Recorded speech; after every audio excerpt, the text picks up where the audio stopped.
Remove the parts list on page 3 and the hardware identifier on page 4 and set them aside for frequent reference during assembly. Lay the nuts, bolts, and washers down on page 4 to verify you're using the correct parts during assembly. Step 1. After removing all the parts from your box, place the pre-assembled hopper portion in your work area. Start with the Spyker spreader upside down. Step 2. Add one washer to the wheel axle, then slide on the tire and add an additional washer.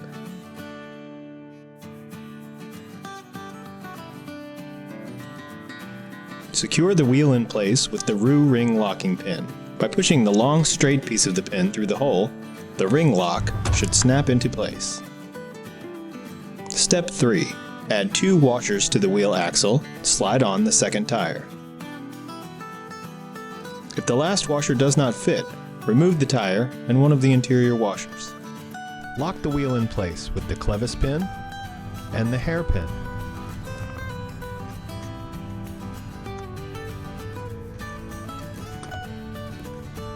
Step 4. Run 2 hex head bolts through the frame and the tubing for the stand. Secure them in place with 2 nylon lock nuts.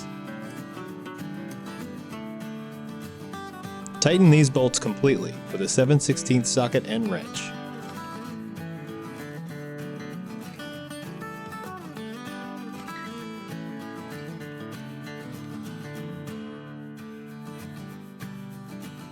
Now it's important that you flip the spreader over to continue assembly. Now that the spreader is flipped, align the 2 holes of the lower handle with the 2 holes of the outer rear edges of the frame. Place one of the lock washers with teeth between the square hole of the handle and the curved slot of the frame. Starting from the inside, run a carriage bolt through the inside of the curved slot of the frame. The carriage bolt will also pass through the square hole of the lower handle, as illustrated here. Loosely secure with a washer and a nylon lock nut using a 1/2-inch socket wrench. Do not tighten these just yet.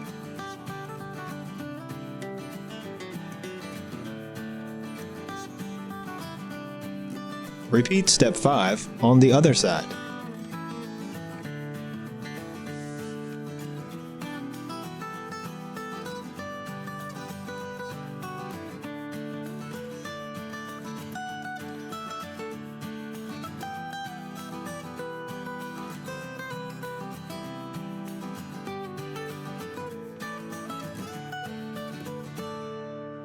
Remember, this only needs to be hand tightened. Do not fully tighten yet. Step 6. Add 1 washer to a hex head bolt. Starting from the outside edge, run the bolt through the circular holes of the lower handle and frame. Then loosely secure with another washer and a nylon lock nut. Again, do not tighten fully at this time. Hand tighten only. Add the handle weldment by lining it up on the lower handle tubing from step 6. Secure the handle in place by running 4 hex head bolts through the 2 handle ends from the outside. Tighten with 4 nylon lock nuts from the inside of the lower handle.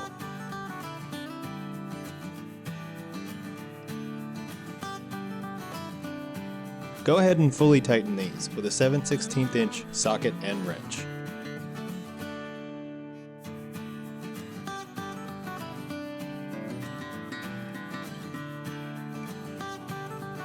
Step 8. Setting the spreader handle height. Determine the angle and height you will want your handle. At the highest point of adjustment, the handle will be 36 inches off the ground. At the lowest point, the handle will be 32 inches off the ground. When installed correctly, the handles should be angled slightly downward. Make sure the handles aren't backwards and angled slightly upwards. This will make it much harder to push. Now go back and tighten the hardware from steps 5 and 6 completely with a 1/2-inch socket and wrench. Step 9. Adding the control lever stop. The orientation is very important on this step. The control lever stop needs to be centered over the 3 holes on the right side of the handle, the same side as the on-off sticker. The lip of the control lever stop needs to be pointed out and away from the handle tubing. Leave the center hole open and run 2 hex head bolts through the outer 2 holes of the handle weldment. The bolts should also pass through the control lever stop and 2 1/4-inch washers. Add 2 nylon lock nuts on the ends of these bolts.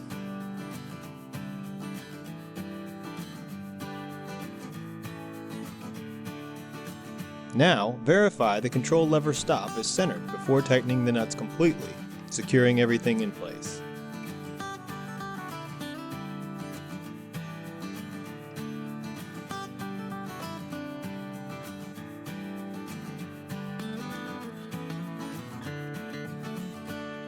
Step 10. Adding the linkage bar. The orientation of the linkage bar is very important on this step.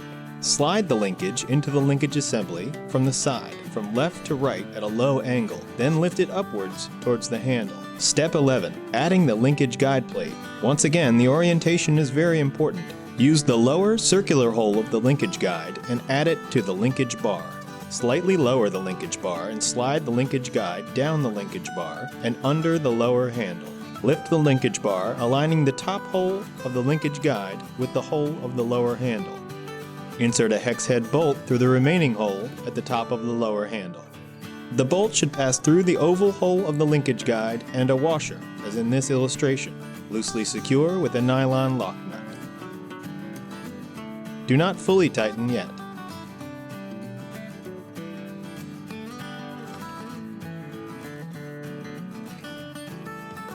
Step 13. At a sideways angle, slide the bottom hole of the control lever onto the linkage bar. Twist the control lever towards the hopper and then up, aligning the center hole of the lever with the center hole on the handle. Slide a hex head bolt through the remaining center hole of the handle and through the control lever, with the end of the bolt coming out through the side with the on-off sticker and the control stop lever. Now add the flange bushing to the bolt. Push the small extended notch of the bushing into the center hole of the control lever. Add the control lever spring to the rest of the exposed bolt. Loosely keep the parts in place with a nylon washer and a nylon lock nut.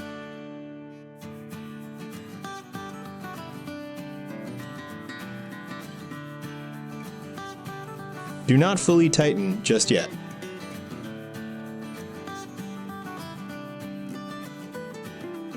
Step 14. Checking the rate gate. Ensure the rate gate closes completely when the gate control lever is pulled back and locked into place. Step 15. Rear gate adjustment. If the gate is closed, skip ahead to step 16. If it is not closed, follow these steps. First, ensure the hopper is completely empty. Then turn the Spyker dial all the way to number 9. Then remove the spring tension on the gate control lever by moving the lever to the open position. Loosen the 2 bolts that attach the control lever stop. Then, slide the control lever stop forwards very slightly and retighten the bolts. Move the gate control lever to off and recheck the rate gate. If it is closed, then no further adjustment is needed. If the rate gate is still open, then repeat the last 3 steps until the gate is closed, loosening the bolts, sliding forward, and retightening. Step 16. Tighten all of the bolts. Tighten the center bolt that runs through the control lever, enough to keep the lever secure, but also loose enough to function freely. Secure the linkage guide in place by tightening the bolt that goes through the lower handle. This bolt can remain slightly loose, allowing the linkage guide to move.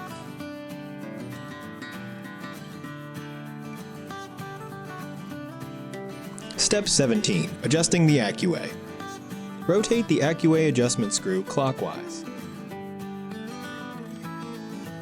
Continue to rotate the adjustment screw clockwise until the Accuway is out of view while looking down into the hopper.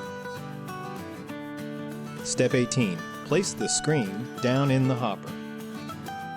Attach the hopper cover by hooking the rim of it around the hopper, much like a fitted bedsheet. Be sure to check your calibration settings on page 15 of the operator's manual.